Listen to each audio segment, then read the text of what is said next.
Pane nhau yembudzi iri kutsviridza pasocial media panonga kunzi kuMidlands uko. Aiwa, vakomana ve the ruling party especially the women for ED havazonyatsokushamisa vanhu.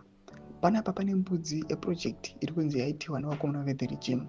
Iri kuonekwa kunzi vakomana mukata surprise mbudzi on the market neyavari uya vachisiteta panapa zvinozoratidza kuti pairwa inonzi high level corruption.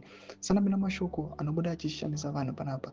Don't forget to subscribe or like on the bell. Timira pana BBC udanyora chiti checkpoint 100 goats worth $184,260 have been distributed in Midlands province under Youth Women for ED. According to our calculations, one goat cost 1,842 at the price for 5 cows.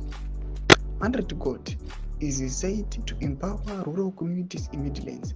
First Lady pockets US$60 million just by playing nodo pada kubika mfushwa. Ndomashoko anoonekwa panapa kuti aiwa vakomana vaya vakakondema mashoko aya kuenda vakomana vachiwenga munoona pahendo yakadziti michiwenga iyo. It was 100 goats with 184,260 have been distributed aiwa nevakomana veWomen's League. Panapa muri kuona vakomana vetimu chiwenga vanoto underline vachinyatsokona kuti aiwa apa hapana kana kujeka.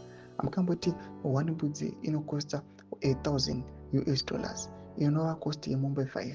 Panokubuda pachina kuti panapa panyatsokurohwa inonzi scam and high level corruption.